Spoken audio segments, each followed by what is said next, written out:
ઓમ નમઃ શિવાય અને હર હર મહાદેવ શિવ ભક્તો, હિન્દુ સનાતન ધર્મના દરેક લોકોને, મારી સાથે જોડાયેલા તમામ શિવ ભક્તોને મારા મહાદેવ.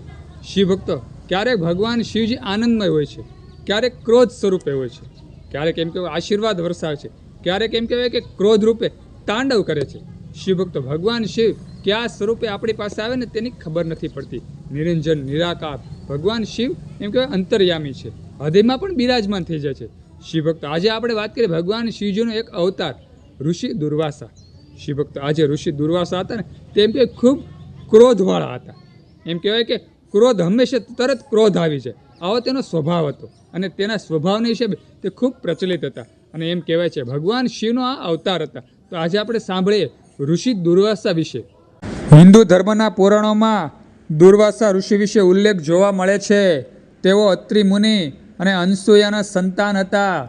દુર્વાસાને ભગવાન શિવના અવતાર માનવામાં આવે છે. તે પોતાના ક્રોધના કારણે જાણીતા હતા. એમણે ગુસ્સે થઈ કેટલાય લોકોને શાપ આપી એમની હાલત બગાડી નાખી હોવાનો પુરાણોમાં ઉલ્લેખ છે.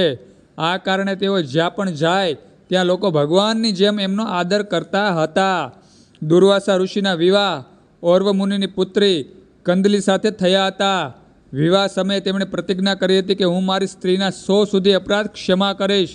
પ્રતિજ્ઞા પ્રમાણે તેમણે 100 અપરાધ માફ કર્યા. પછી શાપ આપી પોતાની પત્નીને ભસ્મ કરી દીધી હતી.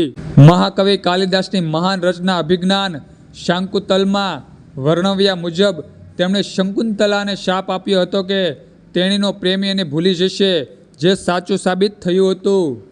એક વખત તે દ્વારકા ગયા ત્યારે કૃષ્ણએ તેમને બહુ જ સત્કાર કરી પોતાના ત્યાં રાખ્યા હતા.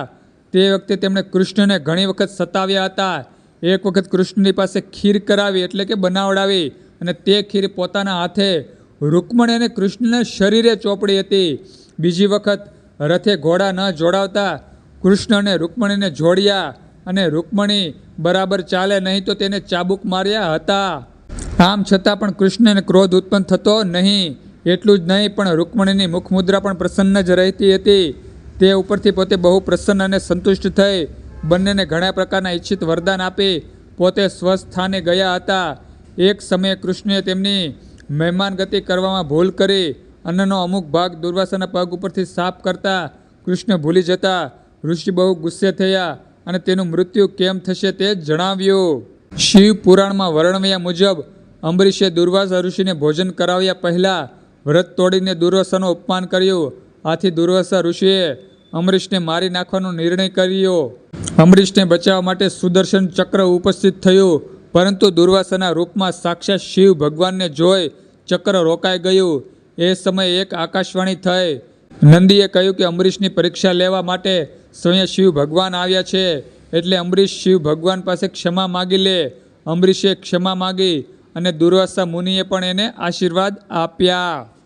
તો શિવ ભક્તો, આવા હતા આપણા ઋષિ દુર્વાસા, ભગવાન શિવજીનો એક અવતાર. ભગવાન કૃષ્ણ પણ એમ કહેવાય કે તેની ઉપર ગુસ્સે ન થતા. તે જાણતા હતા, ભગવાન નારાયણ રૂપ ભગવાન કૃષ્ણ જાણતા હતા કે આ ભગવાન શિવનો એક અવતાર છે. તે ક્રોધ ન કરતા, ગમે તેટલી તેની ઉપર પરીક્ષા કરતા. ઋષિ દુર્વાસા એમ કહેવાય જાણી જોઈ અને કૃષ્ણ ઉપર અત્યાચાર કરતા, એને પજવતા, તો પણ ભગવાન કૃષ્ણ તેની પર ગુસ્સે ન થતા. શિવ ભક્તો, આવા હતા ઋષિ દુર્વાસા, જે ભગવાન શિવજીનો એક અવતાર હતા. સુંદર ઋષિ દુર્વાસાની વાત તમને ગમી હોય તો વિડીયોમાં લાઈક આપજો, કમેન્ટમાં હર હર મહાદેવ ઓમ નમઃ શિવાય લખજો અને આ વિડીયો બીજા હિન્દુ સનાતન ધર્મના લોકોને શેર કરી દેજો. બધા શિવ ભક્તોને, હિન્દુ સનાતન ધર્મના લોકોને મારા હર હર મહાદેવ અને ઓમ નમઃ શિવાય.